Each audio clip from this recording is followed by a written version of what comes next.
PSSI kirim surat protes. Erick Thohir minta timnas fokus laga lawan China. Ketua Umum PSSI, Erick Thohir, mengingatkan timnas Indonesia untuk segera melupakan hasil pertandingan melawan Bahrain dan beralih fokus ke laga berikutnya menghadapi China. Menurut Erick, masalah yang timbul saat melawan Bahrain adalah bagian dari dinamika sepak bola. Pada pertandingan ketiga Grup C putaran ketiga kualifikasi Piala Dunia 2026 zona Asia yang berlangsung di Stadion Nasional Bahrain, Indonesia bermain imbang 2-2 melawan Bahrain. Timnas sebenarnya berpeluang menang dengan skor 2-1, namun gol Mohamed Marhon pada menit ke-99 yang terindikasi curang membuat hasil akhir mengecewakan. Gol tersebut sangat merugikan timnas Indonesia, terutama karena tambahan waktu yang diberikan oleh wasit hanya 6 menit. Usai pertandingan, suasana panas di kubu Indonesia terlihat jelas, di mana para pemain dan ofisial pelatih merasa sangat marah terhadap kepemimpinan wasit. PSSI pun akan mengirim surat protes kepada AFC dan FIFA terkait insiden tersebut.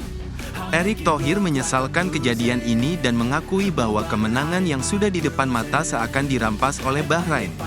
Itulah sepak bola, banyak faktor yang memengaruhi hasil akhir, kata Erick dengan penuh kekecewaan. Meskipun hasil tersebut menyakitkan, Erick meminta timnas Indonesia untuk segera melupakan kejadian itu. Menurutnya, yang paling penting saat ini adalah mempersiapkan diri menghadapi China pada laga keempat Grup C yang akan berlangsung di Stadion Qingdao Youth Football, Qingdao, Selasa mendatang. Erick juga berharap seluruh anggota tim, baik pemain, pelatih, maupun ofisial, tetap fokus dan berusaha mencuri poin di kandang lawan. Selain itu, ia juga mengimbau para supporter agar terus memberikan dukungan moral kepada timnas Indonesia. Erick juga menekankan bahwa pertandingan melawan China akan memiliki tantangan yang berbeda, termasuk kondisi cuaca, kesiapan fisik, dan strategi pemulihan pemain. Menurutnya, China akan berjuang keras untuk meraih poin pertamanya di babak ini, sehingga timnas Indonesia harus lebih waspada. Ia berharap strategi yang lebih matang bisa disusun dalam waktu 4 hari ke depan untuk menghadapi situasi yang berbeda ini, baik dari segi lawan maupun kondisi pertandingan. Media Belanda turut soroti wasit. Indonesia sedang berduka dengan hasil ini. Timnas Indonesia tampil tangguh saat menghadapi Bahrain dalam lanjutan kualifikasi Piala Dunia 2026 zona Asia. Meski bermain di hadapan supporter lawan, mental skuad Garuda tetap kokoh, meski harus kebobolan lebih dulu oleh Bahrain. Namun, Ragnar Oratmangun berhasil menyamakan kedudukan menjelang akhir babak pertama, memberi harapan bagi timnas Indonesia. Tak lama setelah itu, Rafael Struijk sukses membawa Indonesia unggul 1-2, memperbesar peluang mereka untuk meraih kemenangan.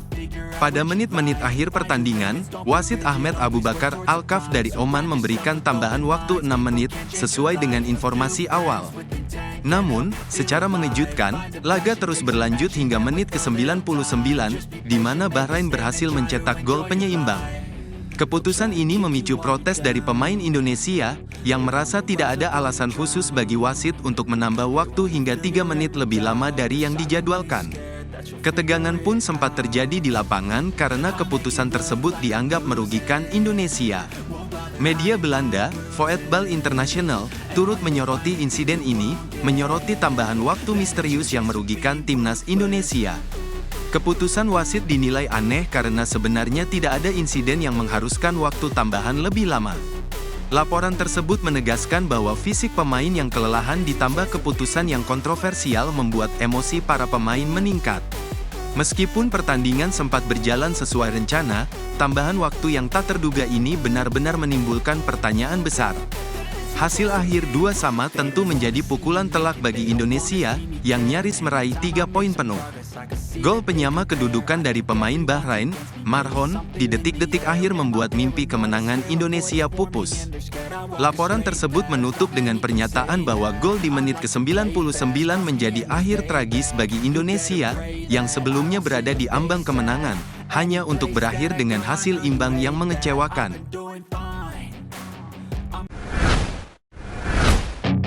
Ambil langkah tegas, PSSI peringatkan agar tidak ada laser lagi. Manajer Timnas Indonesia, Sumarji, telah berkoordinasi dengan Federasi Sepak Bola Bahrain mengenai potensi gangguan laser yang mungkin terjadi.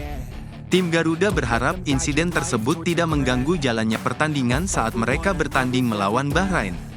Pertandingan ini merupakan bagian dari matchday ketiga ronde 3 kualifikasi Piala Dunia 2026 yang akan digelar di Bahrain National Stadium pada Kamis, tanggal 10 Oktober tahun 2024. Salah satu kekhawatiran Timnas Indonesia adalah serangan laser yang sebelumnya terjadi saat Bahrain menjamu Jepang. Dalam pertandingan tersebut, pendukung tuan rumah sempat mengarahkan sinar laser ke wajah pemain Jepang, Ayase Ueda, saat ia hendak mengambil tendangan penalti.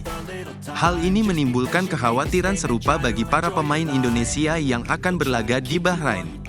Sumarji menjelaskan bahwa FA Bahrain cukup responsif terhadap masalah ini. Dalam wawancara, ia menyatakan telah berbicara dengan perwakilan Federasi Bahrain dan menanyakan alasan penggunaan laser terhadap pemain lawan, yang sempat mengganggu konsentrasi pemain Jepang. Menurutnya, tindakan tersebut tidak mencerminkan prinsip fair play dan bisa mencoreng nama baik negara. Ia berharap insiden serupa tidak terulang ketika Indonesia bertanding.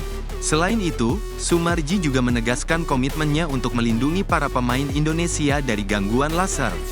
Ia menyatakan siap mengajukan protes jika serangan laser terjadi selama pertandingan. Menurutnya, jika laser mengganggu jalannya pertandingan, Bahrain harus dikenai sanksi yang berat.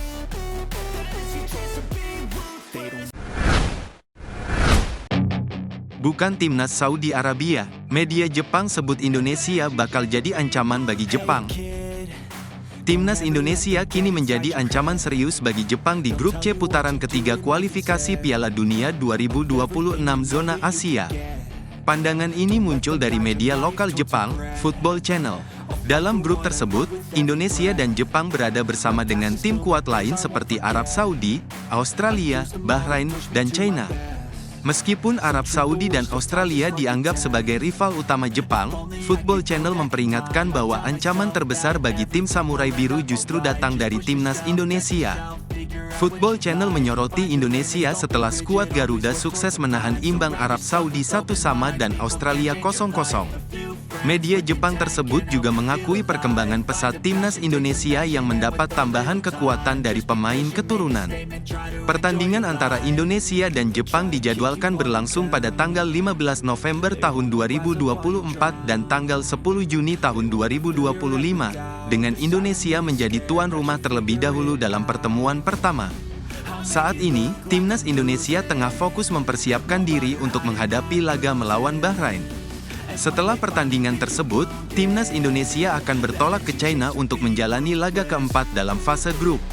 Keberhasilan menahan tim-tim besar di grup ini menjadi alasan utama media Jepang mewaspadai timnas Indonesia sebagai ancaman serius. Sementara itu, Jepang juga tengah mempersiapkan diri untuk pertandingan melawan Arab Saudi dan Australia. Tim Samurai Biru akan bertandang ke Arab Saudi pada tanggal 11 Oktober sebelum menjamu Australia di kandang pada tanggal 15 Oktober tahun 2024. Di tengah persaingan ketat ini, performa Indonesia terus mendapat perhatian karena dapat menjadi penentu di grup C.